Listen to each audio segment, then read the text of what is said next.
bonjour pour ceux qui viennent de nous rejoindre. Donc on va commencer, pour ne pas avoir trop de retard. Donc on va continuer sur les cas complexes en santé sexuelle, avec cette fois-ci les dyspareunies, autre problématique difficile souvent à prendre en charge au cabinet. On va commencer par une organicité à ne pas rater, focus sur les bilans étiologiques, qui va être présentée par notre célèbre Karine Martin, donc, qui est de Lille, donc profitons-en. Gynécologue médical et sexologue, praticien hospitalier au CHU de Lille et responsable pédagogique du diplôme interuniversitaire de sexologie à Lille. Je te laisse la parole, Karine. Merci Rosa. Alors, en revanche, je n'ai pas l'écran pour démarrer. Je ne sais pas si le technicien peut me donner l'écran pour lancer la présentation.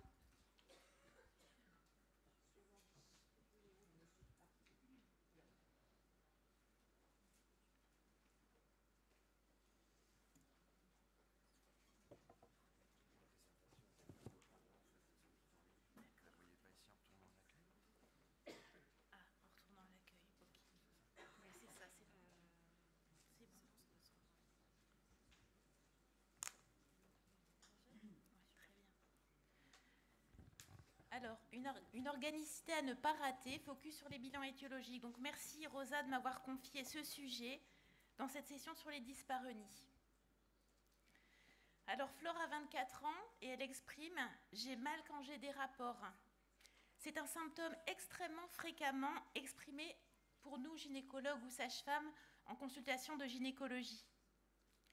Alors, on va parler de là, ou plutôt les dyspareunies, car les dyspareunies sont plurielles dans leur localisation, leurs étiologies et donc leur prise en charge. Selon le DSM-5, les dyspareunies sont classées dans l'entité troubles liés à des douleurs génitopelviennes ou à la pénétration. Et donc, nous retrouvons dans cette même entité donc le vaginisme, la vulvodynie et la dyspareunie. Alors, dans sa définition, 10 renvoie à difficulté, à algo, à douleur, et pareunie à accouplement. Il s'agit d'une douleur ressentie à la pénétration. Et déjà, Flore nous exprime « j'ai mal quand j'ai des rapports ». Ce n'est pas une douleur lors des rapports sexuels, donc ça c'est déjà important de le noter. Flore a-t-elle mal dès que l'on approche de sa vulve ou au toucher externe, ou a-t-elle mal uniquement aux tentatives de pénétration et d'intromission? On peut déjà expliquer à Flore que ce n'est pas pareil, et on sait que du coup on va faire la différence entre la vulvodynie et la dyspareunie. Elles sont parfois associées mais pas toujours. Là on va se concentrer du coup aujourd'hui sur les dyspareunies. Mais pour nos prises en charge, pour les conseils qu'on va pouvoir lui donner, pour le fait de valoriser la sexualité externe, déjà j'en parle déjà là sur la première diapo, ça va être beaucoup plus compliqué si on a une vulvodynie associée.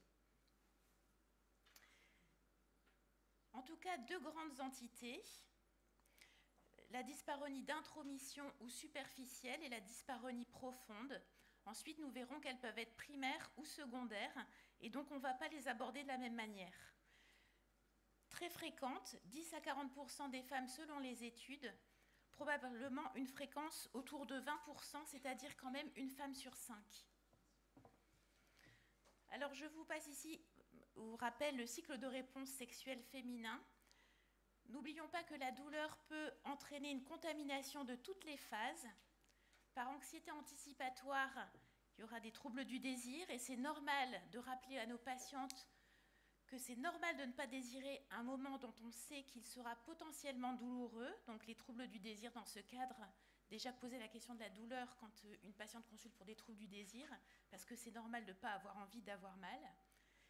Mais aussi un trouble de l'excitation, avec des difficultés de lâcher prise et plus d'anorgasmie. Donc plus de sécheresse vaginale. Donc un trouble global de la réceptivité qui amène à une concentration sur la sexualité parfois dite utile au détriment de l'agréable, avec des pénétrations dont on ne parle pas assez, on parle d'éjaculation précoce, mais assez peu de pénétration précoce, qui sont donc plus douloureuses, moins de stimulation externe, le corps et l'esprit étant moins prêts à la pénétration. Et donc on est dans ce cercle vicieux des dyspareunies. Donc voici, lui, le cercle vertueux de la réponse sexuelle féminine, avec, si vous voyez, non, vous voyez pas ma flèche, mais donc tout en haut, de multiples raisons pour engager une activité sexuelle, avec un désir, on va dire, basal, spontané, initial, qui peut, la flèche vers le bas, amener spontanément à une excitation subjective, ou qui aura peut-être besoin d'un stimuli du ou de la partenaire. Alors, on va déjà travailler, nous, en sexo, sur ce stimuli, est-ce qu'il est adapté, c'est-à-dire la manière dont l'autre va exprimer son envie, comment l'autre essaye d'allumer la flamme. Si c'est des stimuli qui sont tout le temps monotones, au mauvais moment, qui ne prennent pas compte de la réceptivité de la partenaire, c'est compliqué. Donc, on va peut-être essayer de travailler à amener de la créativité au niveau de ces stimuli. Et puis, vous voyez donc que ce stimuli, si on descend donc juste en dessous, on a les facteurs biologiques et les processus d'information mentale, c'est-à-dire que ça passe au niveau d'un filtre cérébral qui est influencé par plein de facteurs, le vécu, la sexualité, l'éducation, les modèles identificatoires, conscients ou même inconscients, quelle représentation ai-je de la sexualité, et donc ce filtre cérébral va amener à une excitation subjective ou non. Et puis finalement, cette excitation subjective, le problème aussi chez la femme, c'est qu'elle est discrète. Un homme qui est excité, il ne peut pas passer à côté, on va dire que son sexe parle de lui-même. Une femme, malheureusement, peut être excitée sans le savoir, et on peut être lubrifié en étant étonné, parce que finalement, on s'en était pas vraiment rendu compte. Et puis donc, voilà, l'excitation augmente le désir, comme la satisfaction sexuelle, comme l'intimité émotionnelle, et plus les rapports se passent bien qualitativement, plus ce cycle se déroule et est souple. Alors maintenant, la différence entre les deux types de dyspareunie. Donc ces dyspareunies d'intromission, je les reprends, c'est des douleurs donc au bord, à l'introduction d'un doigt, ou d'un spéculum, ou d'un pénis. Et elles peuvent être primaires, c'est-à-dire constitutionnelles, elles ont toujours existé, ou secondaires, et là on va se poser la question de depuis quand. Et rechercher des événements intrusifs quand même, quand c'est depuis quand, c'est qu'est-ce qui s'est passé quand ça a commencé. Et voilà, en tout cas, même si c'est constitutionnel, on va rechercher des événements qui auraient pu l'influencer, peut-être récents ou moins récents dans les zones intimes, peut-être dans l'intimité, ou peut-être lors d'un examen médical, donc soyons assez larges. Et puis nous avons l'autre entité des dyspareunies profondes, c'est des douleurs plutôt au fond, qui sont parfois positionnelles et qui peuvent être également primaires ou secondaires. Alors parfois on a les deux aussi. Et donc il faut bien avoir conscience que les dyspareunies profondes vont entraîner des dyspareunies d'intromission secondaires par hypertonie réflexe, et que les dyspareunies d'intromission, elles, n'entraînent pas de dyspareunie profonde. Alors si j'ai un message à faire passer, c'est celui-là, déjà, surtout ne pas nuire. Nos examens gynéco et paracliniques, donc pas que gynéco, paracliniques également, ne doivent pas être traumatisants. C'est-à-dire que pour pouvoir faire la différence entre ces deux types de dyspareunie, nous allons chercher à examiner notre patiente, mais pouvons-nous l'examiner et pouvons-nous prescrire des examens paracliniques ?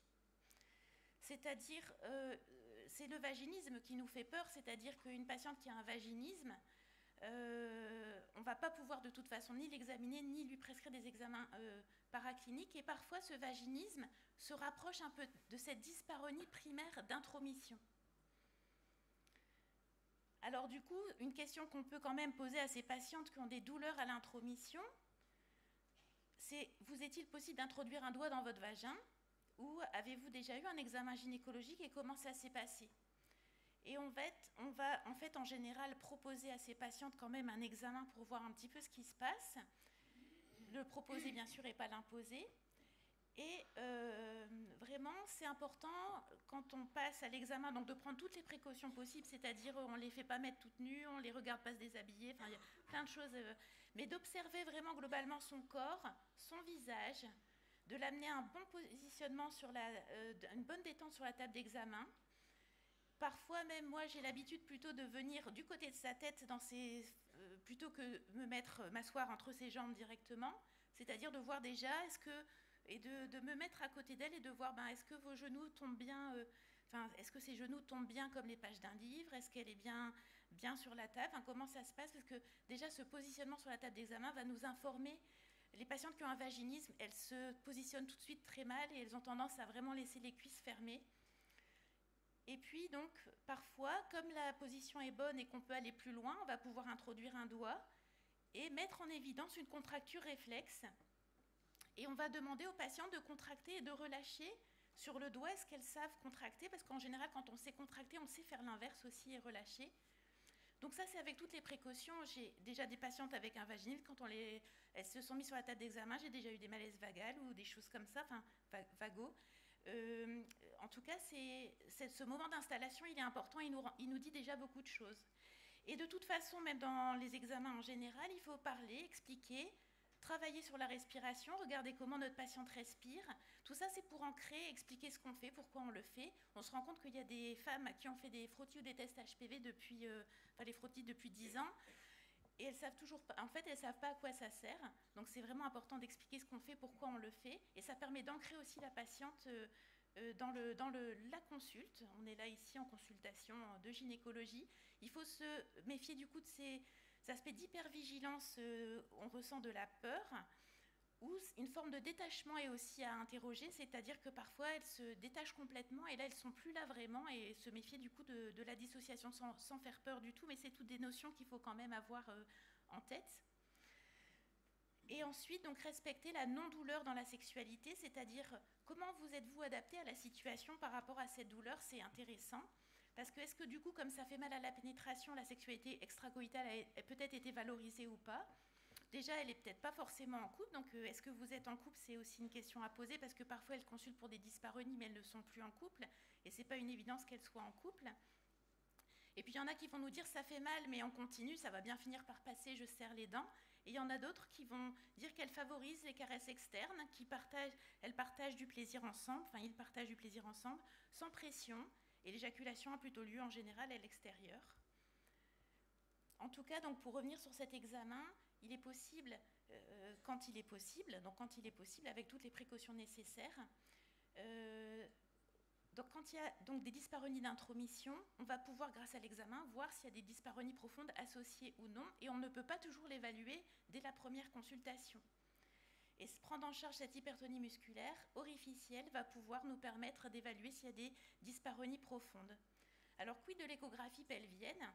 C'est vrai que l'échographie pelvienne peut avoir un aspect rassurant, même en l'absence de dyspareunie profonde, parce que l'échographie pelvienne n'a aucun intérêt dans une dyspareunie d'intromission.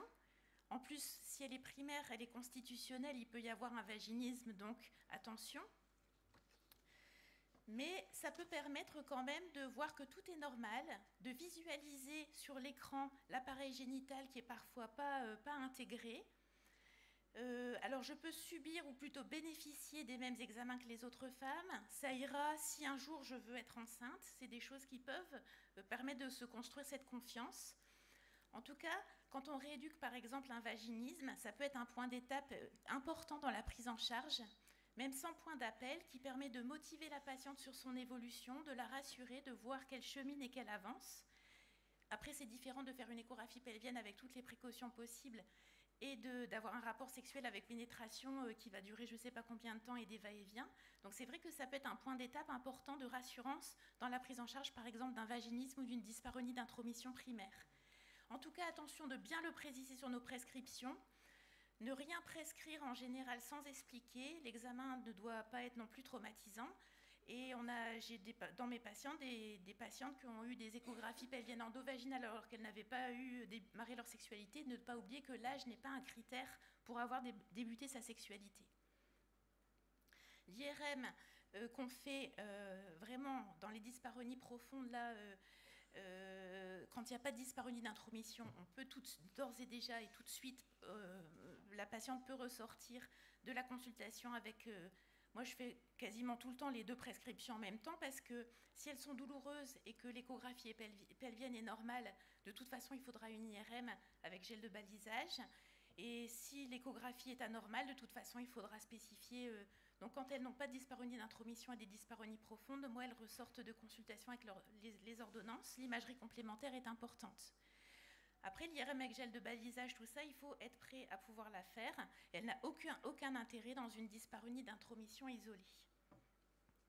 Parfois, on a la présence des 5D qui nous amène, qu'on reverra après, rechercher de l'endométriose.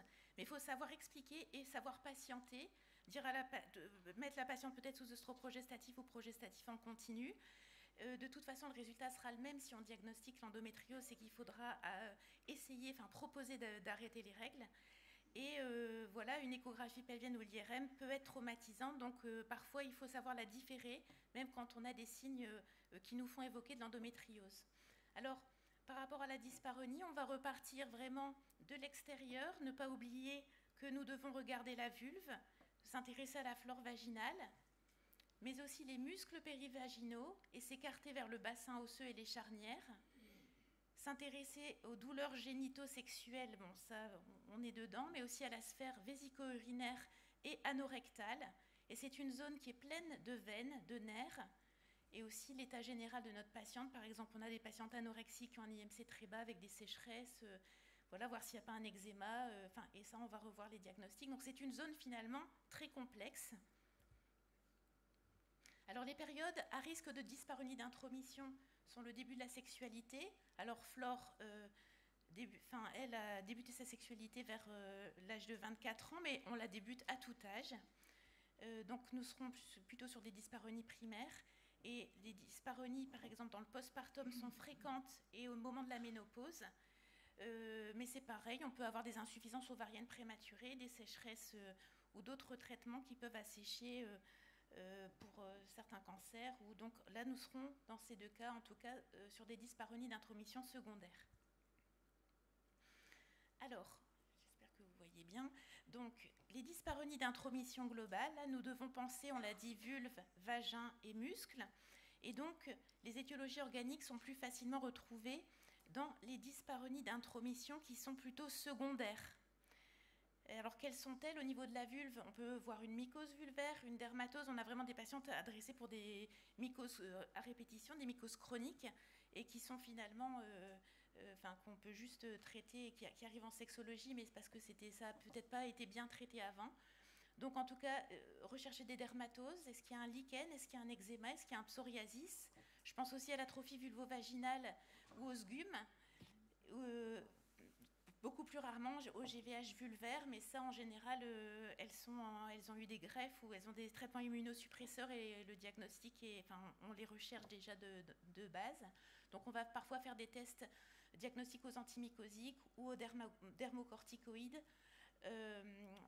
utiliser des œstrogènes, des hydratants. Et là, donc, parfois, c'est même d'un avis dermatologique. Nous allons penser vagin, donc mycose vaginale, atrophie vulvo-vaginale. Parfois, on peut avoir des synéchies aussi. Donc, ça, c'est... Et donc là, comme je vous dis, on est plutôt sur des dyspareunies d'intromission secondaire. Une GVH vaginale aussi, on en a parfois. Donc, on va faire un examen clinique avec toutes les précautions dont on a parlé avant. Parfois, un examen cytobactériologique dès le corée.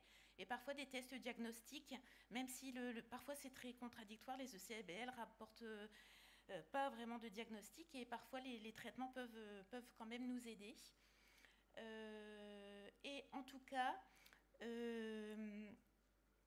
voilà, l'examen clinique est donc intéressant pour rechercher tout ça. L'hypertonie donc des muscles, l'hypertonie périnéale est là fréquente à la fois dans les étiologies des dyspareunies d'intromission primaire ou secondaire, réactionnelle ou déjà là initialement. Et donc, quand on peut, on va reproduire à l'examen doucement le symptôme en introduisant le doigt. Est-ce que c'est bien votre douleur, celle-là, que vous ressentez au moment des rapports? Est-ce que cette douleur ressent à cet étirement au niveau des muscles? Et donc ça va nous aider à nous orienter. Toujours s'intéresser au compartiment contigu, parce que l'hypertonie périnéale peut être globale et toucher la sphère urinaire et donner des dysuries ou des troubles rétentionnels. Dyspareunie d'intromission primaire, donc là, je fais un focus sur les primaires. On avait vu le dyspareunie d'intromission globale, les primaires sont plutôt constitutionnelles. Alors, c'est un symptôme fréquent en début de vie sexuelle, la peur des premiers rapports, la tendance à l'hypertonie en début de vie sexuelle, parfois des stimulations externes insuffisantes, une mauvaise connaissance de soi, ou peut-être que le plaisir de la femme n'est pas assez valorisé par la femme elle-même ou par son partenaire, défaut d'information chez les jeunes. En tout cas, il faudra évaluer tout ça. Et donc, quand on peut évaluer le contexte psychorelationnel, donc en fait, ce qu'il faut se dire, c'est est-ce que je suis devant un vaginisme ou pas? C'est ça un peu la question. Est-ce qu'il faut du coup adresser en sexologie ou est-ce que en gynécologie on va s'en sortir? Je pense que c'est intéressant d'avoir un entretien et d'interroger ce contexte psychorelationnel de sexualité extracoïtale développée. Est-ce que justement c'est une phobie de la pénétration, une phobie de la sexualité en général et pas du tout de plaisir externe ou de choses comme ça? Est-ce que la vision de la sexualité est positive? Est-ce que les douleurs sont modérées? Est-ce qu'il y a déjà eu des violences, des troubles psychologiques ou des souffrances, des peurs? Et en situation d'examen, ça ne veut pas dire l'examen, mais est-ce que l'examen est envisageable? Le rapport à la table d'examen, le positionnement du corps, ça on en a parlé juste avant. Si les voyants sont au vert, on peut juste conseiller à cette patiente qui a des dyspareunies d'intromission primaire, mais sans facteur, on va dire, du tout de gravité, une prise en charge en kinésithérapie périnéale.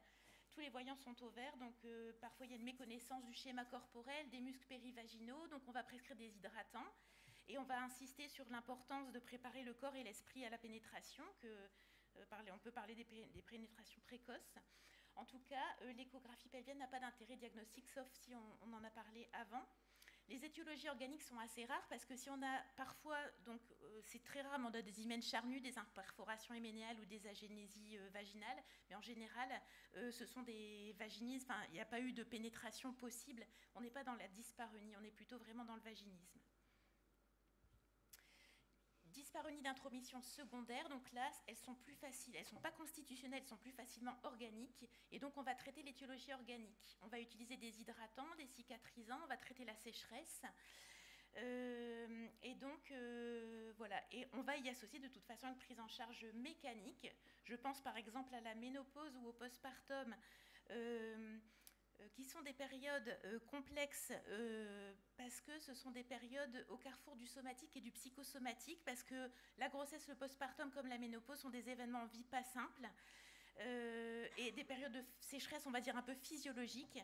Et donc, ces passages de sexualité un peu plus difficiles peuvent dynamiter une sexualité antérieurement fragile. En tout cas, si la sexualité antérieure était bien investie, il y a toutes les chances pour que ça évolue positivement. Donc, c'est une période à risque, en tout cas. Voilà, donc c'est important de faire la différence dans ces dyspareunies d'intromission secondaire à tout ce qui est conjoncturel, et ça, ce sera développé par le docteur Leuillet juste après moi. C'est que parfois, ces dyspareunies d'intromission secondaire témoignent de souffrances personnelles ou relationnelles, comme une réaction de défense. Et à quoi ça, il faudra s'y attacher. Donc je vais accélérer un petit peu parce que je pense que je dépasse déjà. Donc les dyspareunies profondes. Donc là, j'ai pas fait primaire ou secondaire. De toute façon, il faut étudier, il faut rechercher l'endométriose pelvienne, ça c'est sûr. Et je vais aller assez vite, écho, IRM, et puis tout ce qu'on peut, avec les 5D, tout ce qu'on peut y associer. Il faut rechercher des pathologies gynécologiques, toujours avec l'échographie et l'IRM. Il faut donc chercher des pathologies urologiques également en s'aidant d'un avis spécialisé s'il y a des symptômes dans la sphère urologique. Pensez aussi douleurs rachidiennes, arthrose, conflit radiculaire. Et aussi colopathie fonctionnelle. Donc les dyspareunies profondes, il faut penser gynéco, uro, digestif, rhumato. Pour revenir à la pénétration, donc on a des, voilà, parfois je fais ce schéma-là aux patientes en leur disant que l'objectif quand même c'est peut-être de cohabiter avec une pénétration qui sera plutôt au moins indifférente et neutre. Et ensuite, parce que quand on rééduque un vaginisme, elles disent ben oui, maintenant ça va bien, mais bon, c'est quand même pas exceptionnel, c'est pas terrible, j'ai pas de plaisir, mais du coup, c'est quelque chose qu'on va pouvoir redévelopper après. Donc l'objectif, c'est quand même de cohabiter avec une pénétration qui sera plutôt indifférente, neutre ou agréable dans ce type de prise en charge. Alors ça a été cité dans la session précédente, mais il peut y avoir une sensibilisation importante locale, loco-régionale et centrale. Donc on doit amener à une désensibilisation progressive de la peur de la douleur. Et donc la douleur est un mécanisme de défense, réflexe, qui entraîne une contraction musculaire. Et donc le cerveau peut emmagasiner ces douleurs. Donc là, je vous ai mis un exemple de mes ordonnances de kinésithérapie périnéale. Ça a été déjà dit aussi dans la session précédente. C'est qu'en général, j'écris donc prise en charge en rééducation du rachis lombosacré, du tronc, des membres inférieurs et du périnée, rééducation thérapeutique, travail postural global et respiratoire, avec traitement de douleurs ou de troubles complexes, et donc urinaire, gynéco, sexuel, défécatoire, et donc je barre s'il n'y a pas de certains symptômes, et je les développe si ils s'expriment beaucoup en mettant les antécédents. Donc pour moi, comme vous l'avez vu, la kiné intervient vraiment souvent dans les prises en charge parce qu'il y a quand même toujours une hypertonie finalement musculaire réflexe. Donc le vagin est une porte de communication, et donc là après je vais transmettre la parole au docteur Leuillet, porte de la fertilité, de la reproduction, de la féminité, du plaisir, mais il y a aussi un troc au niveau du vagin. Ça va être expliqué juste après. Ce que je n'exprime pas verbalement, c'est mon corps qui peut l'exprimer. Alors qu'est-ce que cette douleur vient nous conter? Nous, en tant que sexologue, on va aller chercher dans l'anamnèse personnelle, familiale, conjugale, histoire de vie. Donc il s'agit de résoudre une énigme, donc on ne quitte pas l'enfance, on la tient tout près de soi. Un outil très dans les dyspareunies, je voulais juste mettre cet outil, j'ai pas le temps de m'attarder dessus, mais qui permet de justement repérer les violences dont n'ont pas conscience certaines, notamment jeunes femmes, comme c'est exprimé ici, mais pas que les jeunes d'ailleurs. Et donc c'est des choses qui s'immiscent au quotidien, d'être contrôlées par l'autre. Voilà, en tout cas, je vous invite il faut rechercher les violences dans les douleurs de manière globale. Et du coup, l'objectif de la sexualité, c'est vraiment le partage du plaisir et pas la pénétration. Et donc, on doit faire une prescription médicale, en tout cas d'interdiction de pénétration, être créatif pour le reste. Il faut expliquer aux patientes, il nous faudra un peu de temps pour éliminer l'organicité. Si le bilan est normal, il faudra rechercher si votre corps a quelque chose à nous dire. Et donc c'est important quand même de lui demander est-ce que c'est une urgence de devoir régler le symptôme par rapport à l'économie du couple. Et quand c'est vraiment une urgence, c'est que c'est déjà souvent un petit peu trop tard et qu'il y a d'autres raisons qui expliquent cela.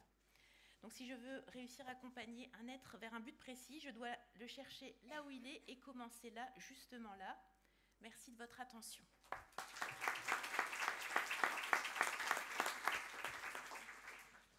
Merci beaucoup, Karine, pour cette communication très complète, je trouve, sur la partie organique, effectivement psychologique et émotionnelle. On fera une synthèse après. Donc, on va enchaîner avec, effectivement, Patrick Leuillet, gynécologue, sexologue, clinicien, sexothérapeute, directeur d'enseignement du diplôme interuniversitaire de sexologie à l'université d'Amiens-Picardie, Jules Verne. C'est dans la tête quand la dyspareunie est rebelle au traitement, et ça c'est un sujet qui moi me touchait beaucoup parce que je ne sais pas vous, je vais faire un petit sondage d'une seconde. Combien de personnes ici, de professionnels, a reçu des patientes qui viennent vous voir un peu en forme de dernier recours en vous disant, enfin en synthétisant et en vous disant finalement on m'a dit que c'était dans la tête. Est-ce que cette expression vous l'avez combien de fois? Non, c'est vraiment extrêmement fréquent et moi ça m'agace assez qu'on commence à une prise en charge en commençant tout de suite, c'est dans la tête et maintenant qu'est-ce qu'on fait? Alors, en tout cas, je laisse Patrick nous éclairer.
problématiques psychosexuelles. Toutes ces femmes qui vont être dans un lourd contentieux relationnel personnel. Ça veut dire quoi?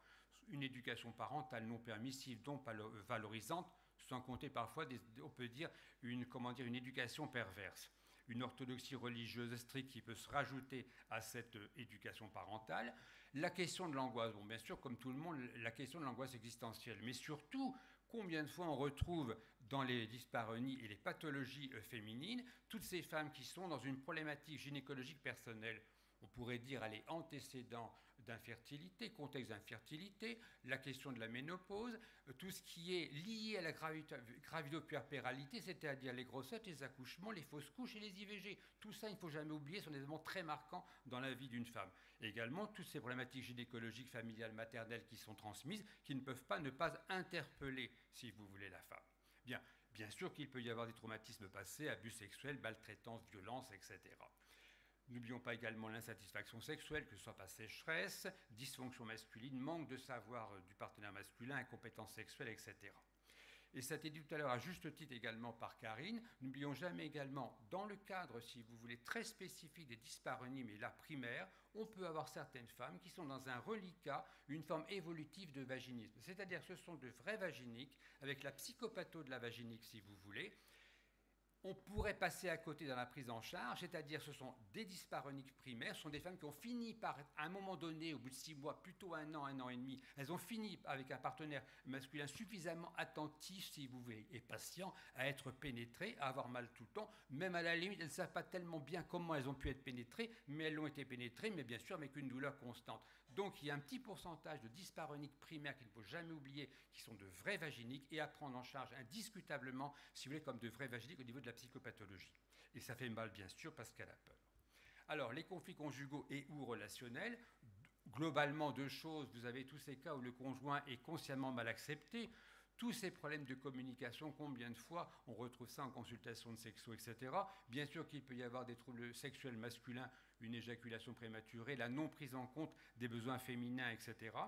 Mais souvent également, dans la partie immergée de l'iceberg, tous ces conflits beaucoup plus profonds qu'on n'aborde pas assez souvent en sexologie, je pense, si vous voulez, sauf quand vraiment on est dans la clinique un peu fine, c'est combien de femmes, elles vont claquer la porte. Pourquoi? Parce que d'abord, les problèmes d'argent sont constants dans le couple, et on n'est pas d'accord sur l'éducation des enfants, on n'est pas respecté par la belle famille ou sa famille, etc. Toutes ces choses, plus dans la partie immergée, dont on ne parle pas, qui sont dissimulées, etc., alors qu'en fait, elles règlent leur compte justement à l'intérieur du rapport sexuel. Après, le conjoint, bien sûr, peut être inconsciemment réfuté. Souvent, ce sont des femmes mal, si vous voulez, affirmées ou peu affirmées au niveau psycho, etc. Il est plus facile de dire « je vous apprends rien, j'ai mal et je ne peux pas », plutôt que « je ne veux pas ». Alors,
passionnant, hein, comme souvent d'ailleurs avec Patrick. Là, c'était super, super bien. On fera le point tout à l'heure. Donc, on va enchaîner avec J'ai mal au couple. C'est une bonne transition avec Patrick. Le docteur Philippe Breneau est psychiatre, anthropologue, directeur des enseignements de sexologie à Paris. Et je te laisse la parole. Comment tu fais pour appuyer sur le bouton? Ah, pardon. Merci beaucoup. Voilà, on m'avait demandé de vous parler du couple, mais je ne vais pas vous parler de couple. Parce que Patrick vient très bien d'évoquer beaucoup de choses que j'aurais pu dire. Et vraiment, Patrick, de façon très sensible, c'est très clair. On a vu avec Karine et toute cette clinique qui nous occupe tous. Hein. Moi, je suis psychiatre, je fais essentiellement des thérapies de couple, que ce soit qu'on soit gynéco, psychologue, kiné, ainsi de suite. On est touché par ça. La dimension psychologique, bien entendu. La dimension du couple, je le dirai en conclusion, mais elle est évidente. Regardez, je me suis mis tout à l'heure en écoutant Patrick, une phrase que j'ai entendue plein de fois d'un patient, cet homme qui dit « Je ne comprends pas pourquoi elle a mal, c'est un orifice qui est fait pour ». Oui, alors on en rit un petit peu, ça je l'ai entendu il y a 10, il y a 20 ans, aujourd'hui ça se dirait presque plus. Vous comprenez? C'est là que les mentalités en plus ont changé, mais ces mentalités, elles font aussi que je ne vais pas pouvoir vous dire ce que je vais vous dire maintenant, c'est-à-dire des choses très dures sur ce qu'est la dyspareunie. Alors je vais prendre du recul pour vous faire réfléchir au sens général des dyspareunies, avec le recul de ma première casquette d'anthropologue. On va essayer de voir qu'est-ce que ça peut être que deux termes, tenez, pour ceux qui écrivent réceptivité, disponibilité. À l'origine de l'humain, les Écritures nous disent souvent qu'il y a le couple. Bon, ça c'est ce qu'on dit. À l'origine, il y avait un ordre animal dont je vais vous parler pendant quelques minutes. Et pas du tout pour, vous allez vous dire, qu'est-ce qu'ils me racontent avec les singes. Il y a eu une époque où je consultais, où le matin, je travaillais avec des singes et l'après-midi, je faisais des thérapies avec des humains. Et j'ai trouvé pas mal de grands primates plus hominisés que certains de nos contemporains. Non, c'est une réalité. Vous allez voir, ce recul, c'est tout simplement pour nous faire comprendre, parce que ça, on ne nous l'a jamais dit en médecine, en psycho, pour nous faire comprendre ce qu'est la disponibilité et ce qu'est surtout la réceptivité. Alors, à l'origine, ce n'est pas le couple dont on a parlé, on est un groupe étendu. Là, je vous ai mis, je ne dis pas une famille de chimpanzés, puisqu'il n'y a pas de famille, hein, mais nous étions, il y a 4 à 5 millions d'années, nous étions primates. C'est-à-dire que nous ne venons pas des chimpanzés, mais nous avons des ancêtres communs, il y a 8 millions d'années. Okay, et puis on a divergé ensuite. Mais vous allez comprendre, parce que si on comprend comment on était il y a 4 millions d'années, pourquoi on est devenu ce qu'on est aujourd'hui. C'est ce recul que je voudrais vous... Comment ça a pu se faire comme ça. Ce groupe, les mâles et les femelles sont séparés. Les femelles sont avec les petits, les mâles ont leur vie d'électrons libres, ok. Mais je n'ai pas le temps de vous l'expliquer si vous voulez dans des discussions, puis certains le savent, il n'y a pas de couple, il n'y a pas de famille. Mais il n'y a pas de couple ni de famille. Ah si, pardon, j'ai oublié. On en trouve chez l'éléphant et chez les singes, ou ça, dans les livres pour enfants. Non, mais le problème, c'est que vous ne savez pas qu'à notre origine, chez les mammifères, il ne peut pas y avoir de couple. Pour une raison pour gynéco. C'est tout simplement du fait de la grossesse cachée intra-utérine, il est impossible de connaître la paternité. Lorsqu'il y a une période d'œstrus, chez chimpanzé, il va y avoir une 50aine d'accouplements pendant une dizaine de jours. Qui est le père? C'est l'énigme. Regardez toute la littérature. Dark Vador, je suis ton père. Toute la littérature, mais si vous y réfléchissez, la mère n'est pas une énigme, jamais. Or, c'est le problème de la paternité qui va donner les contraintes que l'on connaît aujourd'hui. Il n'y a pas de couple, il n'y a pas de famille. Mais il n'y a pas de viol et il n'y a pas d'inceste. Ça n'existe pas. Tout simplement, une chose extraordinaire, il y a une exogamie des petites femelles à la puberté qui va vivre dans un autre groupe, c'est-à-dire qu'elle ne rencontrera jamais son père ou ses frères.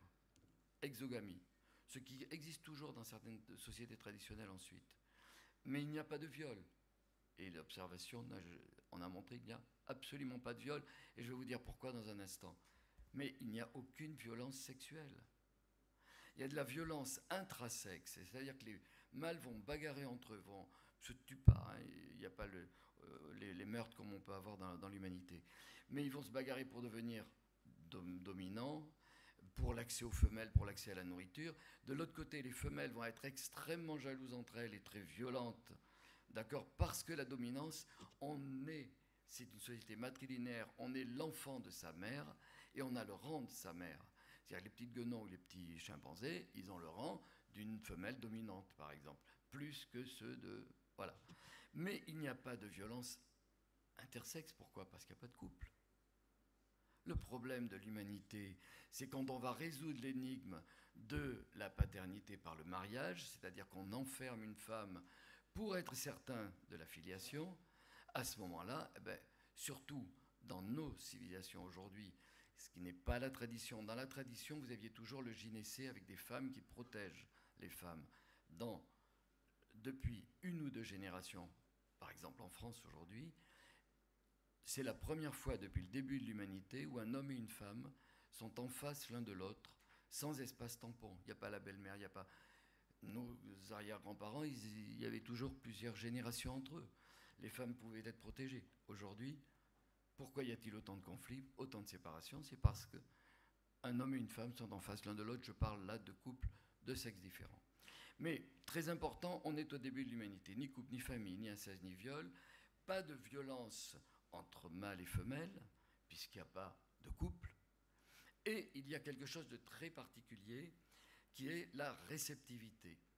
C'est-à-dire que les femelles sont réceptives pendant le temps des chaleurs. C'est comme, je dis chaleur, ça s'appelle l'œstrus, qui va disparaître dans l'humanité. Pendant cette période-là, il n'y a aucun problème. Et c'est à l'opposé de l'humanité, c'est toujours la femelle qui dit au mâle d'approcher, et jamais l'inverse. Parce qu'elle est réceptive, vous savez, elle a ces grandes callosités qui excitent les mâles, et là, ils peuvent être en érection, mais en dehors des chaleurs, aucun mâle ne se pointe avec sa petite érection. Ça n'existe pas. Il ne peut pas y avoir de viol, puisqu'elle ne peut pas être pénétrable. C'est sous influence hormonale, pendant la période des chaleurs, vous savez, pour les animaux domestiques, que la femelle est pénétrable. Mais en dehors, comment voulez-vous ? Et comme c'est le signal de cette vulve gonflée qui excite et qui amène l'érection, le mec, il ne se pointe pas. C'est-à-dire qu'en définitive, vous avez une réceptivité qui se fait à certains moments, mais la réceptivité, d'une certaine façon, la disponibilité, elles sont confondues, ou plutôt c'est les femelles qui leur disent approche ou approche pas, mais elles sont tout le temps réceptives dans cette période. Le problème qu'on va avoir avec l'humanité, c'est que l'œstrus disparaît. Les femelles sont réceptives en permanence, par quelques jours dans le cycle, mais une femme peut être fécondée à peu près tout le temps dans l'année. C'est que la disponibilité n'est pas perceptible, c'est-à-dire qu'il n'y a aucun signe extérieur de disponibilité. Avant, il y a un petit signe qui est « hop, là, je suis approchable ». C'est-à-dire qu'à ce moment-là, effectivement, il va y avoir des ambiguïtés et des ambivalences. Ambiguïté avec le partenaire, qui ne sait pas les signes, mais je ne les défends pas, il n'a qu'à apprendre les signes, et ambiguïté ou ambivalence avec une femme qui ne va pas refuser, j'ai envie d'avoir des rapports sexuels. Alors on est dans les dyspareunies, j'ai envie d'avoir des rapports sexuels, mais j'ai pas envie d'avoir mal. Mais d'un autre côté, c'est une part de moi, enfin c'est moi qui parle, hein, c'est une part de moi qui a des raisons de freiner ou de les refuser pour tout un tas de raisons relationnelles par exemple, mais j'ai envie d'avoir des rapports parce que j'ai pas envie qu'on se sépare et qu'on s'éloigne. Et ces ambiguïtés donc internes ou relationnelles vont faire la difficulté de ce type de trouble. Je reviens sur mon sujet, rapidement. De cet ordre primate à l'ordre humain, comment on peut s'interroger, et puis, Rosa, tu me dis quand même du temps, parce que moi... comment on est passé de ce paradis primate, hein, pas de viol, pas d'inceste, c'est France Deval, vous savez, le grand spécialiste des bonobos qui le dit, mais comment on est passé de ce monde dans lequel il n'y a pas de féminicide, puisqu'il n'y a pas de couple, il n'y a pas de violence entre mâles et femelles, à cette humanité où il y a des guerres, où on se tue, où une femme meurt tous les 3 jours, Bon, ce que j'avais appelé, dans un livre que j'ai écrit en 2008, qui s'appelait « Les violences ordinaires des hommes envers les femmes », j'avais appelé ça « la planète de la violence ». Eh bien, on y est passé par la domination masculine. Elle est venue d'une seule chose, c'est le jour où les mâles dans l'espèce humaine comprennent qu'ils sont pour quelque chose dans l'enfantement. Auparavant, c'est matrilinéaire, comme chez chimpanzé dont on vient de parler. À ce moment-là, la question va être résolue dans toutes les sociétés, ou plutôt dans un tronc commun, sûrement au départ, par l'instauration d'un outil particulier qui est le mariage. Et le mariage résout, ceux qui écrivent cette phrase, elle est fondamentale, le mariage résout l'énigme de la filiation. À partir de là, ça résout l'énigme. C'est que l'enfant appartient au père, bien entendu. Dans toutes les sociétés, l'enfant appartient au père. Donc on va se trouver, vous voyez, dans une évolution dans l'humanité qui fait qu'à un moment donné, l'outil de la domination masculine, c'est le mariage. J'ai jamais vu un mariage traditionnel où c'est... Ah oui, pardon. L'année dernière, je vois un film formidable, traditionnel de mariage berbère, dans lequel la femme est préparée pendant 8 jours. Vous savez, c'est formidable, c'est très beau. Elle est enveloppée, on dirait un gros bonbon, c'est magnifique. L'homme arrive avec une simple djellaba et on la lui offre comme un cadeau, il va la défaire. Vous avez vu l'inverse, un homme qui est préparé pour être offert à une femme? Le mariage est le seul outil de la domination masculine. Il me reste 2 minutes. Non, j'avance très vite.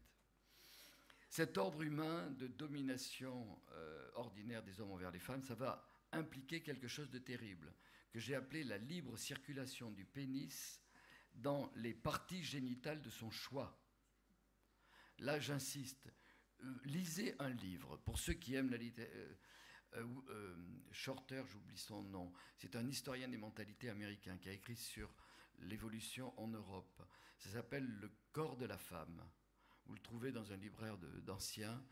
Ça vous montre de quelle façon, en Europe, depuis le Moyen-Âge jusqu'au XIXe siècle, le corps des femmes est le lieu de passage de pénis, d'armes. C'est terrible. 1 homme sur 2 en France, au Moyen-Âge, a participé à un viol collectif. C'est l'état normal des choses. Libre circulation du pénis dans les parties génitales de son choix. En réaction, dans toutes les cultures, eh bien, il y a des systèmes de défense qui se sont mis en jeu. Répulsion, tension des adducteurs, le vaginisme. On oublie de dire le vaginisme est une défense contre le viol. Symbolique, tout ce que vous voulez. Après, je ne nie pas, je suis médecin comme beaucoup d'entre vous, c'est évident qu'il y a des facteurs infectieux, des tas de facteurs autres. On sait combien, Patrick vient de le dire, ils sont mis en jeu par les problèmes relationnels ou autres. On le sait, c'est complexe, mais toute cette chaîne, c'est une chaîne de défense, notamment des adducteurs de défense contre le viol.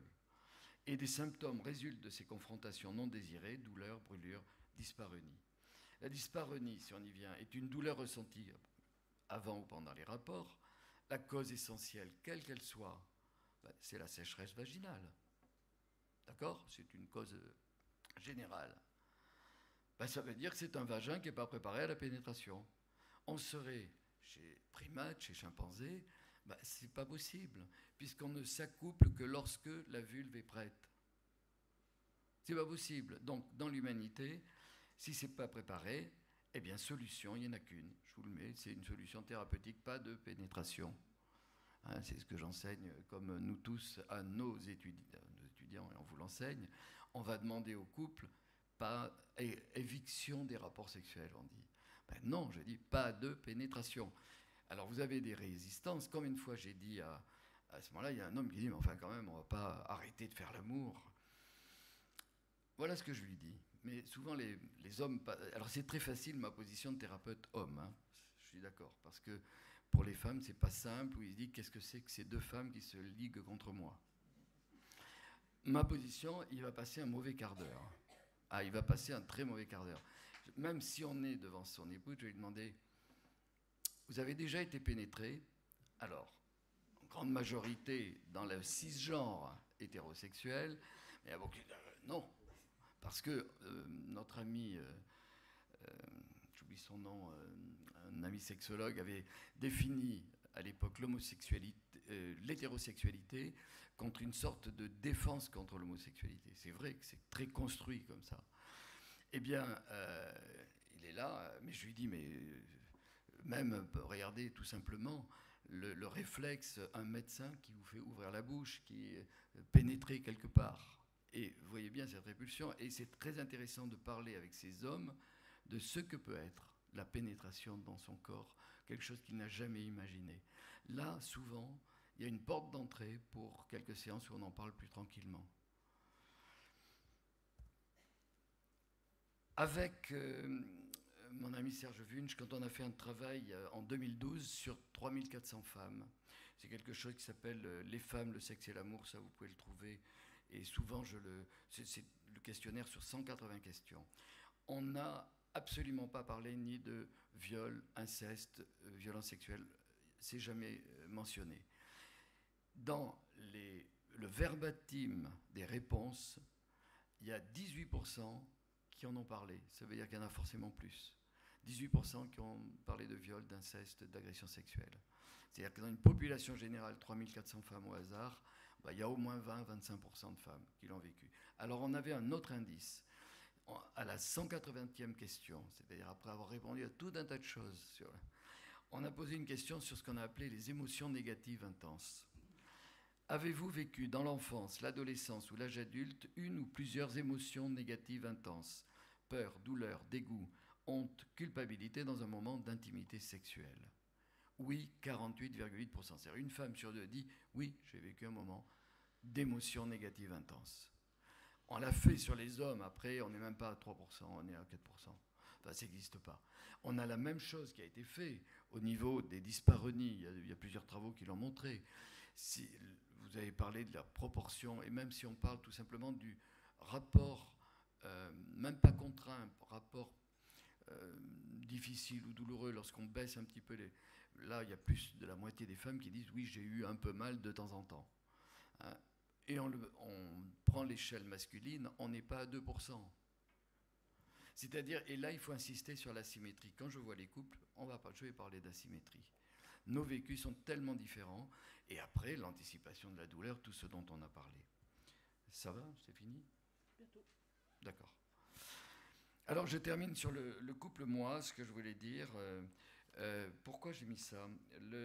Dans les langues africaines, et surtout les langues bantoues, il y a deux possessifs, deux natures du possessif. Alors, comme chez nous, on peut dire, ça c'est mon papier, c'est mon ordinateur. C'est-à-dire, le possessif se marque par un pronom possessif. Et puis, il y a ce qui est beaucoup plus proche de moi, qui est intime, qui est corporel, qui est affectif. Ben, ça, c'est la veste moi. Ça se dit différemment. C'est les sous-vêtements, c'est le soutien-gorge moi. Ça fait partie du moi. C'est-à-dire, ce sont des enveloppes du moi. Ça rappelle un peu le moi-peau de Didier Anzieux. Et moi, je dirais, s'il est une protection conjugale, eh bien, c'est le couple. Le couple est souvent vécu, d'ailleurs, comme une sorte d'enveloppe. Enveloppe corporelle protectrice, parce que très souvent, et même si c'est un archétype, mais il mettra longtemps à s'atténuer, pour beaucoup de femmes, le couple et le conjoint, c'est un protecteur. C'est une protection. Cuirasse, carapace, que l'on veut à l'épreuve de l'extérieur. Ce en quoi cette enveloppe peut être vraiment qualifiée de couple-moi. C'est à la surface du couple que l'on souffre. D'ailleurs, regardez, on a de la souffrance, on a des corpuscules de sensibilité à la surface, pas en profondeur. Au cours d'une opération, on va profondément, il n'y a pas de sensibilité. C'est-à-dire, c'est à la surface du couple que l'on souffre, c'est-à-dire lorsque l'idéal conjugal est menacé, lorsque le couple est attaqué, d'autant plus s'il est attaqué de l'intérieur, parce que le conjoint devient, sinon un agresseur, du moins c'est par lui que vient la douleur. C'est ainsi que peuvent s'entendre les dyspareunies, à mon avis, à la fois douleur en profondeur, mais aussi à la surface de ce couple-moi. Et je termine simplement en disant les raisons pour lesquelles le couple est si facilement menacé par des signaux d'alerte, c'est toujours la même chose. Et je vais vous donner un truc que je donne chaque fois que je vois un couple. je les vois d'une façon particulière, l'un, puis l'autre, puis ensemble. Et dans ce temps ensemble, je dis, vous m'avez parlé de votre histoire, il y a toujours besoin de regonflage narcissique du couple, c'est-à-dire très souvent, à moins que l'histoire soit pas du tout comme ça, et je vais pas le dire, mais dans beaucoup de cas, je vais dire, écoutez, oui, parce que conditions autres, puisque je vois essentiellement des couples, il y a 30 ans, c'était pas du tout comme ça. Aujourd'hui, les couples que nous voyons n'ont pas de psychopathologie, c'est rare. On ne voit pas un pervers parce qu'il ne vient pas. Ce sont des gens comme vous et moi qui sont très mal, qui sont intelligents, qui ont réfléchi. Eh bien, le lien commun, il n'y en a qu'un, c'est qu'ils ont un sentiment amoureux. Sinon, ils ne seraient pas là. Ils ont un lien, ils ne peuvent pas se séparer. Alors je leur dis, écoutez, franchement, j'ai écouté vos deux histoires, c'est compliqué. Vous ne faites plus l'amour depuis 2 ans, depuis 10 ans, c'est la majorité des choses qu'on entend, ok. Par contre, je le trouve formidable, votre couple, parce que dans des conditions comme ça, continuez, parce que vous avez un lien, rien que ça, va les amener à pouvoir réfléchir. Ils disent d'ailleurs, on a réfléchi très différemment. Il est formidable, votre couple. Par contre, je vais vous dire moi je sais ce qu'il a.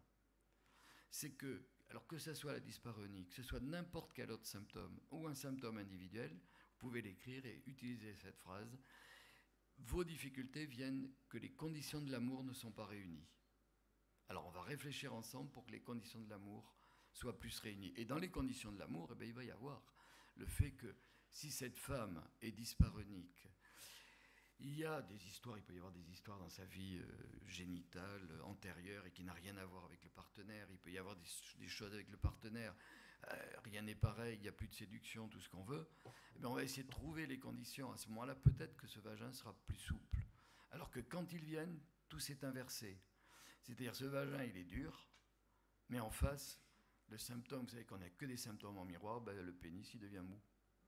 Et je vous remercie de mon attention.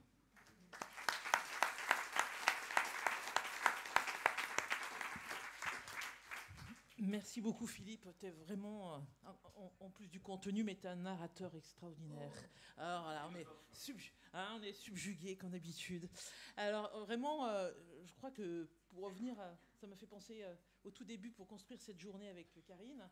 On voulait vraiment, je pense que c'est important, on a passé beaucoup de communication sur la partie organique, la partie psychologique, et on avait trouvé, Karine, et puis la société le veut aussi, qu'on passait peu de temps à parler autour des émotions et des problématiques de la gestion émotionnelle, de notre intelligence émotionnelle. Je crois que ce matin, franchement, là, on a de quoi dire là-dessus.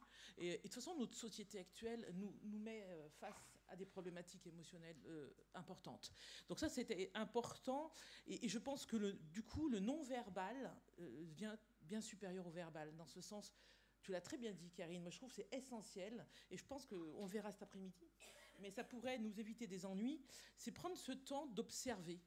Et cet après-midi aussi, on verra à quel point on est des détectives par rapport justement aux violences dont on va aborder cet après-midi. Mais on a plusieurs casquettes dans notre fonction.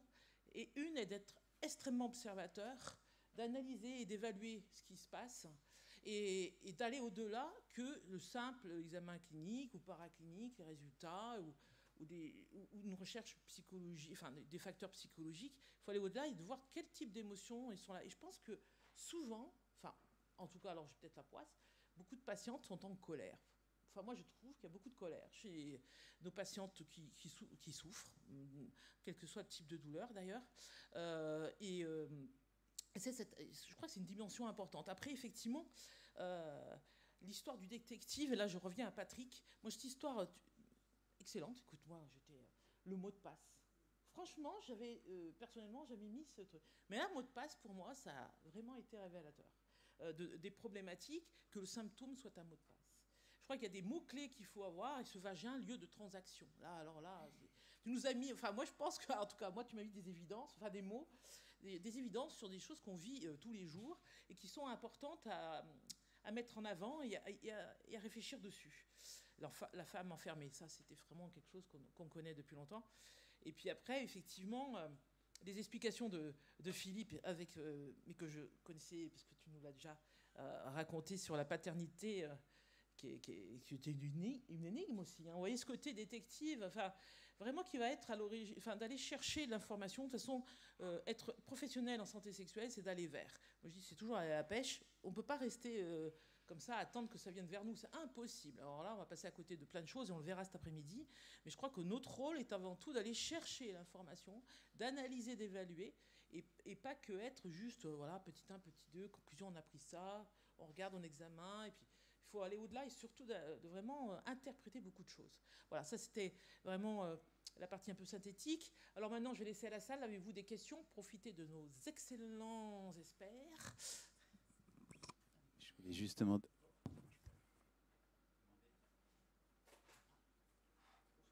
demander à Karine si l'étiologie herpès récurrent, en fait, dans les mycoses, très souvent, c'est plutôt l'herpès, mais le traitement est un peu différent parce qu'en donnant un peu de valacyclovir, on peut considérablement améliorer une certaine partie des dyspareunies de cette manière-là, sur des périodes de 6 mois, 1 an. Tout à fait. C'est vrai que j'ai pas cité je pense pas l'avoir cité dans les. Il n'y était pas. Oui. Merci de cet ajout.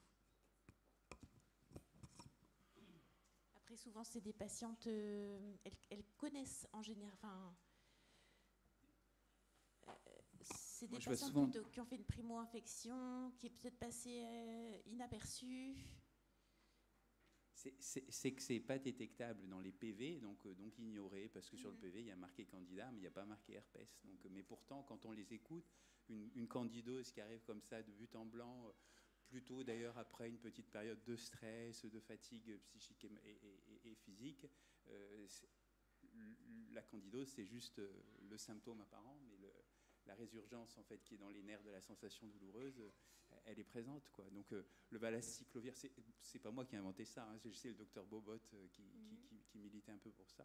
Et essayer le valacyclovir dans cette indication, ça donne de bons résultats. Et vous faites un test diagnostic de... J'en ai pas, parce qu'en fait... Ah oui, le test diagnostic, oui. Parce que c'est ça, c'est que nos prélèvements nous disent pas toujours tout. Enfin, ils peuvent... quand ils sont négatifs, ça veut pas dire... quand ils sont positifs, ils nous informent bien, mais en restant négatifs, parfois, il y a quand même ce qu'on recherche. Et du coup, c'est vrai que ma question, ce serait, parce que je pratique pas souvent de mettre sous traitement antiherpétique, ou sauf quand elles expriment des récurrences, ça c'est vrai. Mais du coup, le test diagnostic pourrait durer 1 mois, 2 mois, 3 mois. Exactement. De toute façon, normalement, c'est au long cours, c'est 6 mois. Mais... Oui, exactement, voilà. Et souvent, il y en a pas mal qui perçoivent des améliorations et ça donne de bons résultats sur des patientes qui ont un parcours comme ça de PV. Elles amènent un paquet de PV comme ça où il y a marqué Candida. Elles ont essayé tous les traitements anticandidosiques et probiotiques de la terre sans résultat, quoi. Il y a aussi beaucoup de femmes qui ont des traitements antimycosiques sans jamais avoir eu de mycose non plus.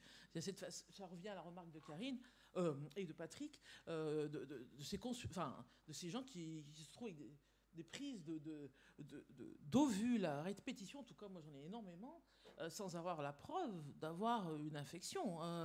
Donc c'est un peu trop facile. En plus, ça leur entraîne un dessèchement et ça leur flingue la flore. On est dans quelque chose qui après va pousser même vers la vaginose. Mais enfin, des réflexes de forcément, il y a un champignon, quoi. Il y a quelque chose. Et en plus, sans avoir cette consultation où quand même on écoute la personne et son symptôme. Donc il y a quelque chose d'assez automatique, je trouve assez un peu limite des fois. En tout cas, juste quelques jours d'éconazole peuvent négativer un prélèvement déjà aussi. Et parfois, le test, on fait le traitement en test diagnostic aussi. Et pendant 1 mois, par exemple, et on va plutôt les traiter par voie orale pour les mycoses. Justement, comme elles sont potentiellement récidivantes, ce sera plutôt un traitement par voie orale et juste renforcer la flore localement. C'est vrai que tout le temps aller y mettre... c'est vrai que symboliquement, c'est compliqué, voilà, aussi. Hein. La symbolique de tout le temps mettre des traitements dans le vagin, c'est vrai que... Là, on est bien d'accord, il y aura un facteur émotionnel. Il y a quelque chose qui est compliqué. Après, parfois, elles peuvent l'envisager dans le sens de prendre soin d'eux, mais souvent, ce n'est pas les ovules antimycosiques prendre soin d'eux, c'est plutôt des petits traitements hydratants ou des choses comme ça. On va laisser la parole à Pierre. Voilà, je parle en tant que président de l'AIUS. Enfin, il faut rappeler des bases. Vos exposés étaient excellents, mais vous êtes déjà des référents, des experts. Il faut rappeler qu'avoir une dyspareunie, ce n'est pas normal. Première chose, comme avoir une naissance érectile de façon prématurée, c'est-à-dire en gros avant 70 ans, ce n'est pas normal d'avoir une dyspareunie. Donc quand vous avez une dyspareunie, c'est qu'il y a un problème médical, et donc il faut voir un petit peu ce qui se passe. Première chose. Deuxièmement, je veux dire, c'est un symptôme. Alors n'oubliez pas la sémantique, un symptôme c'est de l'interrogatoire. Un signe, on le voit. Donc si vous ne posez pas la question, si vous n'êtes pas proactif, on ne peut pas le savoir. Toutes les enquêtes dans le monde entier montrent que les patients et patientes attendent que ce soit le professionnel de santé qui en parle le premier, qui l'aborde le premier, dans toutes les pathologies. Ça, c'est des choses qu'on voit de partout. Colère, et j'ai retenu ce mot de colère, tu as raison, parce que en fait, toutes les enquêtes montrent également qu'en fait, l'ampleur des besoins et des demandes non satisfaites dans le domaine de la santé sexuelle, ça concerne des millions de Français. Je dis bien des millions, d'accord ? 20 millions de baillis chroniques, 5 millions de personnes handicapées, 5 millions de gens, des aînés, comme on dit, ou les seniors. Donc vraiment, ça concerne des populations. Prenons simplement les femmes ménopausées, dont on s'occupe peu. Ça représente des millions et elles vont vivre pendant 30 à 40 ans. Donc vous voyez, vraiment, c'est un vrai problème de santé publique. Et cinquièmement, il ne faut même pas oublier, ça vous l'avez bien dit, Karine et Patrick, la santé sexuelle, ce n'est pas n'importe quoi. Donc ça se voit à l'interrogatoire, c'est un marqueur de bien-être et de qualité de vie, ok ? Mais c'est aussi un marqueur de santé non sexuelle. Et ça, c'est une chose qu'on commence à savoir depuis quelques années. Autrement dit, c'est un marqueur de santé non sexuelle, c'est-à-dire de santé physique, de santé mentale et de santé sociale. C'est-à-dire que quand vous avez un trouble, une dyspareunie, par exemple, ça peut être, ou du désir, ça peut être un marqueur d'un fardeau symptomatique, fatigue, douleur, détresse, insomnie. Ça peut être un marqueur de maladie chronique. Et en France, je vous rappelle, c'est 20 millions de personnes qui sont atteintes de maladies chroniques, transmissibles ou non transmissibles, d'accord ? Et avec le vieillissement, c'est en train d'augmenter. Ça peut être un marqueur de comportement de santé inadapté, les addictions, les dettes du sommeil, enfin tout ce qu'on voit. Et donc vous voyez, je veux dire, de s'occuper de santé sexuelle, la santé sexuelle n'est jamais toute seule, comme la santé physique n'est pas toute seule, comme la santé mentale n'est pas toute seule. Tout est intriqué avec les comportements de santé. D'où l'importance de poser la question, d'être proactif et de le voir de façon globale. Voilà. Merci Pierre. Oui, je voudrais reprendre ce que tu dis, Pierre. La dyspareunie n'est pas normale.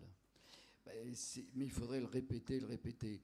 Parce que s'il n'y a pas de pénétration, bien sûr qu'il peut y avoir une région inflammatoire, même des douleurs loco-régionales, mais ce n'est pas celle de la pénétration. C'est-à-dire c'est parce qu'il y a un rapport sexuel. Alors la chose qui serait intéressant à voir, c'est comment peut-on parler avec ces femmes, pas peut-être qu'avec une femme d'abord, des stratégies à avoir pour ne pas avoir de rapport sexuel sans envenimer la relation dans le couple. Mais c'est ça qu'il faudrait débattre même peut-être pendant longtemps, c'est très compliqué. Il y a, ce que je disais tout à l'heure, il y a toujours un conflit, même s'il n'est pas ouvert, même si la personne n'est pas agressive en face, il y a un conflit avec le partenaire. Mais il y a très souvent un conflit avec elle-même. C'est-à-dire c'est elle d'ailleurs qui va accepter. Elle va dire, mais si, j'ai quand même envie, viens. Et j'ai mal. Et je t'en veux pas, mais j'ai mal. Mais c'est compliqué parce que le conflit, il est toujours... Une part de moi n'a pas envie. Soit par la douleur, soit par le climat, et peu importe. Il ne devrait pas y avoir de rapport sexuel. Or, aujourd'hui, on est en France, l'évolution de la société a fait qu'aujourd'hui, un couple, même pas jeune, quel que soit son âge, qui n'a pas de relation sexuelle est inacceptable.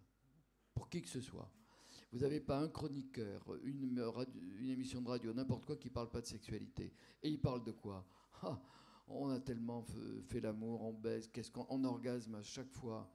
C'est-à-dire quelque chose qui fait que l'absence de sexualité, qui est quelque chose de fréquent, très fréquent, je suis certain, je donne jamais je l'écris jamais plutôt, je donne cette proportion. Je suis persuadé qu'il n'y a pas plus d'un tiers des couples qui ont une sexualité mutuellement satisfaisante.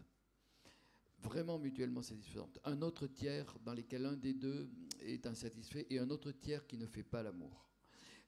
Ne pas faire l'amour, c'est 0 ou quelques fois par an. Hein, je vous assure, j'ai vu plus de 1000 couples que j'ai suivis en thérapie et je suis tous les travaux qu'il peut y avoir. Je ne peux pas l'écrire parce que je vais m'en prendre plein la figure.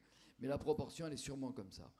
C'est-à-dire qu'il faudrait que l'on puisse comprendre que, d'abord, tu l'as évoqué, Karine, tout à l'heure, on peut apprendre à faire l'amour sans pénétration et sans être dans une revendication aujourd'hui, vous savez, de l'absence de pénétration, c'est-à-dire à trouver un érotisme mutuellement jouissif.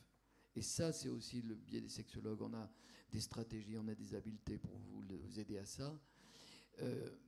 Des stratégies pour une sexualité non pénétrative, très jouissive. Il faut déjà dédramatiser et qu'ils comprennent, et qu'une femme comprenne qu'elle pourra jouir et apprendre les sextoys, apprendre la masturbation au partenaire, avoir beaucoup de massages, de pratiques, c'est ce qu'on fait tout le temps. Parce que ramener les gens, et d'ailleurs les pseudo-sexologues, on entend souvent, j'en étais voir il nous a demandé de faire ça, il nous a dit comment il fallait faire l'amour, mais je veux dire, ça ne marche pas comme ça. On s'occupe des conditions de l'amour, entre-temps, on va avoir une sexualité qui va être différente. Et même, je vais vous expliquer, là je suis en train de parler au couple que vous êtes, je leur parle exactement comme ça, je vais vous expliquer que votre sexualité, dont on va parler, que je vais vous proposer, on n'impose pas, la sexualité que je vais vous proposer, elle va être beaucoup plus jouissive que la sexualité que vous avez vécue. Mais bien sûr, parce que qu'est-ce qu'on va faire? On va dédramatiser le fait que la sexualité n'est pas stéréotypée dans la pénétration, dans une séquence, dans une performance, ce que vous voulez. Et on va essayer de se débrouiller sur la jouissance mutuelle. Parce que c'est ça qui est prôné aujourd'hui. Voilà, tu as complètement raison, Pierre, parce que le problème, on n'en parle jamais, c'est le rapport sexuel. La pénétration n'est pas obligatoire. Et tous les problèmes de sexologie, je termine là-dessus, parce que tous les problèmes de sexologie ne sont qu'autour de la pénétration. Je caricature pas. La majorité des problèmes féminins, c'est autour de la pénétration ou non. Et des mecs, est-ce que je vais pouvoir y arriver ou non, être mou, la majorité des troubles, ils sont autour de cette articulation. Tu as complètement raison. Bonjour, merci beaucoup pour vos présentations. Je suis gynécologue. Donc je vois habituellement que les femmes en consultation. Elles viennent rarement avec leur partenaire,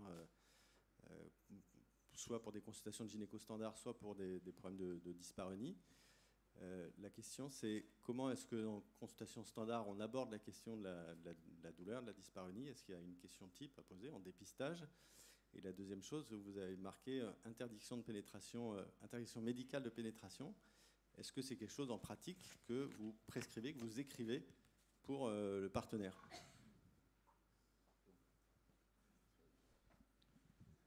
Oui, là, ce qu'on appelle l'injonction thérapeutique d'arrêt coïtal, si on veut être simple, c'est la base, ne serait-ce que pour la mémoire du corps. La mémoire du corps est extraordinaire. Donc déjà, pour protéger le couple et surtout la femme, de ne plus la mettre en danger de ce côté-là, qu'elle puisse plus enregistrer cette douleur, pour qu'on ait un espace-temps qui est le temps de la prise en charge, pour qu'au moins pendant ce temps-là, elle puisse reprendre confiance à minima sur elle, qu'on puisse démarrer la prise en charge individuelle et ou de couple, pour que ça puisse être positif. Mais il faut qu'à un moment donné, du fait de la mémoire du corps, on arrête ça. Donc c'est très classique, et même si on a affaire à un homme qui est, si vous voulez, qui a une dysfonction érectile, le fait de lui dire, écoutez, l'amour n'est pas une pénétration, combien de fois il faut le répéter dans les consultations, pour que justement, à un moment donné, il puisse être, lui non plus, face à l'échec constant, mais que peut-être il y a autre chose éventuellement à vivre, pour qu'à un moment donné, on puisse démarrer la prise en charge. Je reviendrai un tout petit peu également sur ce qui a été dit, je reviendrai un petit peu sur ce qu'a dit. On parle beaucoup, alors c'est peut-être personnel, c'est un petit peu ce que je défends dans ma façon de voir les choses, c'est qu'on parle énormément de médecine sexuelle actuellement. Moi, je suis plus dans une sexologie peut-être ancienne, qui est plutôt un humanisme, c'est-à-dire que la sexologie, pour moi, c'est la science de l'invisible, c'est tout ce qui fait la richesse et la beauté et l'art du sexologue, c'est d'aller voir ce qui se passe dans la partie, si vous voulez, inconsciente et la partie immergée de l'iceberg. C'est-à-dire qu'il y ait une vraie rencontre singulière avec l'autre, que ce soit un homme, une femme ou un couple, et que ce soit leur sexe et l'orientation sexuelle d'ailleurs. Moi, je me permets cette injonction de non-pénétration, elle est intéressante dans le sens où quand on va revoir la parce que du coup, c'est des patientes, on va proposer de les revoir pour...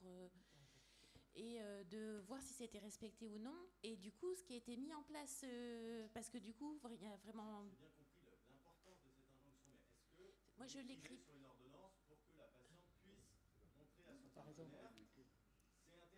Oui. Alors, je pense que parfois je prescris moi des exercices où je les écris parce que le mari il n'arrive pas à venir, il veut pas venir, et vraiment il y a des exercices parfois, ce qu'on appelle le sensate focus, où je l'écris parce que vraiment il n'entend pas, mais enfin, moi je ne l'écris pas sur une ordonnance. Après, par rapport à l'abord, déjà quand on systématise les questions, il faut toujours faire attention. C'est que parfois, il y a une patiente, elle m'avait dit à la consulte 1 an avant que elle était veuve tout récemment, et que quand on dit et comment, alors en tout cas, c'est aborder est-ce que vous avez des symptômes gynécologiques, et on peut enfin, des symptômes urologiques. Enfin, moi, j'ai vraiment les sphères, je les aborde toutes, et j'y sur le plan de l'un. Alors, je vérifie qu'elles sont en couple et sur le plan de l'intimité. Est-ce qu'il y a des difficultés dans votre sexualité? En fait, ça semble difficile à exprimer comme des mots qu'on peut utiliser. Mais en fait, quand on a l'habitude de le dire, c'est facile en fait. Ce qu'il y a, c'est que parfois, comme on ne l'aborde pas parce qu'on ne sait pas toujours quoi en faire après, et qu'il faut des correspondants justement, parce que si c'est une problématique simple, je pense que, comme j'avais donné les dyspareunies primaires chez une jeune patiente qui ne se connaît pas bien, et parfois elle va faire un peu de kiné, et ce sera tout à fait suffisant, parce qu'il n'y a pas de... c'est pas complexe, et en ça on peut en une consultation poser pas mal de questions et voir au niveau de l'examen comment ça se passe, et enfin, juste l'abord, mais enfin voilà, je vais pas prendre trop de temps. Je pense avoir répondu. Une dernière question, enfin, ou une remarque. Juste un tout petit complément pour la façon de prescrire l'interdit. Parce que c'est quelque chose que j'utilise beaucoup. L'interdit sexuel, on l'appelle comme ça, a été inventé par un chirurgien anglais au XVIIIe siècle. Et c'est marrant parce que dans sa description, il dit de quelle façon, c'était un neurologue à l'époque, il dit de quelle façon ça transforme tout. Alors, nous avons tous des patientèles différentes, des exercices différents. Bon, moi, ce que je fais, c'est en voyant un couple et que je vais voir pour la première fois dans lequel il y a une difficulté pour cette femme à être pénétrée. Il faut d'abord avoir l'adhésion. Alors moi, du couple, avoir l'adhésion des deux. Ils sont en face de moi. Je vais me débrouiller pour qu'il y ait une sorte de confiance dans cet entretien. À ce moment-là, je vais leur demander, voilà, est-ce que vous acceptez qu'on se revoie une prochaine fois? Ça sera dans 1 mois. Je dis le temps. Ça sera dans 1 mois, parce que je vois les couples tous les mois. Je vais vous proposer quelque chose. Est-ce que vous accepterez tout ce que je vais vous demander? Et je leur demande de répondre à cette question. À ce moment-là, vous allez avoir l'adhésion. Ce qui est très intéressant, c'est qu'une part vont dire non, à ce moment-là, on va parler autrement. Mais en majorité, il y en a bien qui vous disent oui, on vous fait confiance puisqu'on vient. Est-ce que vous accepterez tout ce que je vous demanderai? Bon, je vais vous interdire d'avoir des relations sexuelles. Et la plupart du temps, ils me disent mais ça fait 6 mois ou 1 an qu'on n'en a pas. Oui, mais la différence, c'est pas parce qu'elle ne peut pas ou elle ne veut pas, c'est parce que vous avez accepté d'extérieur quelqu'un qui vous propose cela. Essayez de ne pas dire d'autres mots que propose. À ce moment-là, vous formulez un interdit, mais moi je l'explique. Je vais vous expliquer. Ça permettra que vous puissiez avoir des gestes que vous n'avez plus, parce que comme vous avez peur du rapport sexuel, il n'y a aucune caresse, il n'y a aucun toucher. Vous faites tout ce que vous voulez, mais il n'y a aucune pénétration. Vous allez vous caresser, vous allez faire tout ce que vous voulez, et quand ils reviennent, vous voyez d'abord une femme qui vous dit, lorsque vous parlez séparément, ça a changé ma vie. Lui, qui ne va pas comprendre, mais il va falloir qu'il comprenne que ça lui a changé sa vie. Voilà, c'est des petits trucs pratiques, vous pouvez y arriver. Très rapide. Pour répondre à ta question sur les 1 tiers, en fait, c'est quelque chose en cancérologie, c'est ce qui est mon domaine, on connaît très bien. On sait très bien, et on a plein d'enquêtes qui montrent que à peu près 100% des patients et des patientes sont intéressés par une information sur les conséquences du cancer ou de la maladie chronique sur leur vie intime et leur sexualité. Par contre, on sait qu'il y en a 1 tiers, ça ne marche pas, ils vont faire du vélo, ils vont se promener sur le lac ou n'importe quoi. Un tiers qui dit, bon, finalement, s'il y a un comprimé de Viagra ou un lubrifiant, ben, ça me va. S'il faut faire un truc compliqué, non. Et un tiers qui est très motivé. Et en fait, c'est les 2 tiers qui sont motivés sont des gens qui ont déjà une vie sexuelle qui est active. Donc déjà, ça permet de voir un petit peu ça. Donc ça, c'est une chose qu'on retrouve en cardio, en endocrino, en neuro, partout. Donc ton appréciation comme ça est vraiment refait. Deuxièmement, n'oublions pas que nous sommes dans une maladie chronique. Nous sommes dans un symptôme chronique. Quel est le principal problème actuellement des maladies chroniques? C'est une priorité de l'OMS, c'est la mauvaise adhésion thérapeutique. Un patient sur 2 ne prend pas ou mal son traitement. C'est un des gros problèmes actuellement. Et même pour des traitements comme des traitements immunopresseurs après des greffes. Donc oui, c'est pas n'importe quoi. Or, pourquoi c'est comme ça? Parce qu'en fait, il faut modifier les comportements des patients. Et si on ne pose pas sur les croyances ou ce que pensent les patients et les idées erronées, on n'y va pas. Donc finalement, de ce que vous êtes, en sexologie, ça on le connaît bien, quand on est en train de dire arrêtez de faire ça, puis réfléchissez un petit peu, on joue sur une espèce de thérapie cognitivo-cognitive. Tu vois, pour un chirurgien, je fais des gros progrès. Hein. Tu évolues bien, Pierre. Hein. Bon, même si c'est très frustrant, hein, on va conclure avec des émotions. C'est midi, on va vous laisser et on vous laisse revenir vers nous. On vous attend à 14h pour parler d'autres émotions bien plus noires encore sur les violences. Et on vous attend à 14h. Merci.